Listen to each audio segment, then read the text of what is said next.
சிவாய நம. அனைத்து அடியார் பெருமக்களுக்கு வணக்கம். இந்த வாக்கு உரையானது கடந்த 7/12/2025 அன்று மதுரை சிவபுராண கூட்டுப் பிரார்த்தனையில் தேரையர் பெருமானால் உரைக்கப்பட்டது. வாருங்கள், வாக்கிற்குள் செல்வோம். இறைவா, நீயே அனைத்தும். இறைவா, நீ நன்றாக இருக்க வேண்டும். அன்னை ஸ்ரீ லோபாமுத்ராய் உடனுரை தந்தை அகத்திய மாமுனிவர் திருவடிகளை பணிந்து ஈரேழு உலகத்தையும் காத்து அருளக்கூடிய அன்னை ஸ்ரீ உண்ணாமலை அம்மை உடனுரை தந்தை அண்ணாமலையார் பொற்கமலத்தை பணிந்து இந்த பதிவை வெளியிடுகின்றோம். சித்தர்களோட இந்த ஞானச் செய்தியை கேட்கிற நீங்க உண்மையிலேயே பாக்கியம் செஞ்சவங்க, உன்னதமான ஆன்மாக்கள். மாமுனிவர் அகத்தியர் அருளின இந்த வழிகாட்டுதல்களை நீங்க பின்பற்றும் போது உங்க வாழ்க்கையில நிச்சயம் நல்லதே நடக்கும். ஆமா, சொல்லப்போனா இது உங்க வாழ்க்கையோட மிக முக்கியமான செய்திகள்ல ஒன்றா கூட இருக்கலாம். நிச்சயமா. இந்த ஆய்வு மூலமா உங்களையும் இந்த உலகத்தையும் காக்கக்கூடிய ஒரு எளிய ஆனா ரொம்ப சக்தி வாய்ந்த வழிய பத்தி தெரிஞ்சுக்க போறீங்க. புண்ணியத்தை எப்படி பெருக்கிறது, வளமான வாழ்க்கையை எப்படி வாழறதுங்கிற ரகசியமும் இதுல இருக்கு. நாம இன்னைக்கு பார்க்க போற ஆதாரம் சித்தன் அருள் வளைப்புவிலிருந்து எடுக்கப்பட்டது. இது அகத்திய மாமுனிவரோட ஒரு நேரடி எச்சரிக்கையா நமக்கு கிடைச்சிருக்கு. இங்க சொல்லப்பட்ட விஷயங்களோட ஆழத்தையும் அதோட முக்கியத்துவத்தையும் தான் நாம இப்போ ஆராய போறோம். சரி, அப்போ இத கொஞ்சம் விரிவாதே பாப்போம். இந்த செய்தியோட மையக்கரு என்ன? உடனடியா மரம் நடணுங்கிற ஒரு அவசர தேவை பத்தி பேசுது இல்லையா? ஆமா, இது ஒரு சாதாரண வேண்டுகோள் இல்ல. உங்களுக்கு நீங்களே செய்யும் உதவி அப்படின்னு அகத்தியர் குறிப்பிடுறாரு. ஏன் இந்த அவசரம்? அதுதான் எனக்கு ஒரு கேள்வியா இருக்கு. இங்கதான் விஷயமே ரொம்ப ஆழமாகுது.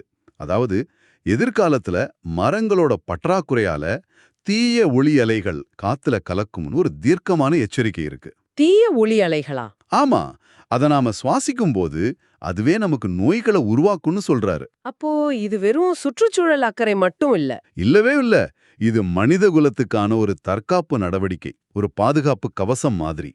சரி, இது கேட்கவே கொஞ்சம் தீவிரமா இருக்கு.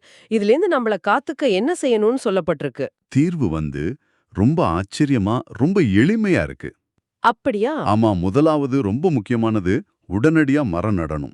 இன்றிலிருந்தே நடுங்கலடாங்கிற வார்த்தை தாமதத்துக்கே இடமில்லைன்னு காட்டுது. சரி, முதல் விஷயம் மரம் நடுறது. இரண்டாவது, ஒவ்வொருத்தரும் தங்களோட ஜென்ம நட்சத்திரத்துக்குரிய மரத்தை நடணும். இது ஒரு ரொம்ப விசேஷமான ஆன்மீக பரிகாரம். ஓ, ஜென்ம நட்சத்திர மரங்களா? இது ரொம்ப சுவாரஸ்யமா இருக்கே. மூன்றாவது, இப்படி செய்யறதால தனிநபருக்கு மட்டும் இல்ல, சமூகத்துக்கும் இந்த உலகத்துக்கே புண்ணியங்கள் பெருகும்னு, அவங்க நன்கு வாழ்வார்கள்னு ஆசிர்வதிக்கப்பட்டிருக்கு. இந்த ஜென்ம நட்சத்திர மரங்கள் பத்தி கொஞ்சம் சொல்லுங்களேன். உதாரணமா, அஸ்வினி நட்சத்திரத்துக்கு எட்டி மரம், பரணிக்கு நெல்லி மரம், கார்த்திகைக்கு அத்தி மரம்னு. ஆமா, சரியா சொன்னீங்க. மொத்தம் 27 நட்சத்திரங்களுக்கும் தனித்தனி மரங்கள் பட்டியலிடப்பட்டிருக்கு.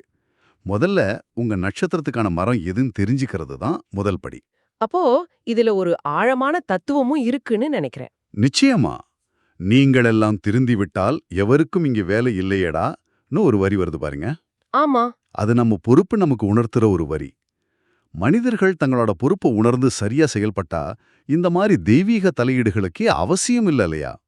ரொம்ப சரி. அப்போ இதோட ஒட்டுமொட்ட அர்த்தம் என்னன்னா, மரம் நடுறது, அதுலயும் குறிப்பா நம்ம நட்சத்திரத்துக்குரிய மரத்தை நடுறது, வரப்போற ஆபத்திலிருந்து நம்மள காக்கவும், நம்ம புண்ணிய கணக்க உயர்த்தவும். ஆமா, புண்ணிய கணக்க உயர்த்தவும் அகத்திய மாமுனிவர் காட்டுற ஒரு தெய்வீக வழி. ஆமா, இந்த செய்தி ஒரு முக்கியமான கேள்வியை நமக்குள்ள எழுப்புது. இயற்கையோடு நமக்கு இருக்கிற தொடர்பு, அது வெறும் சுற்றுச்சூழல் சார்ந்தது மட்டும்தானா?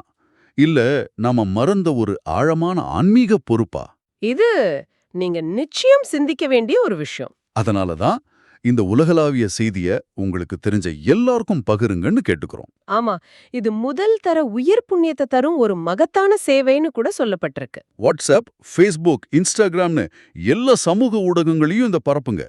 இது எல்லாருக்கும் பொதுவானது. இதுக்கு பதிப்புரிமை எதுவும் கிடையாது. சித்தர்களோட இந்த செய்தியை இவ்ளோ பொறுமையா கேட்ட உங்களுக்கு எங்களுடைய நன்றிகள். ஓம் அன்னை ஸ்ரீ லோபாமுத்ரா உடனுரை தந்தை அகத்திய மாமுனிவர் திருவடிகளில் சமர்ப்பணம்.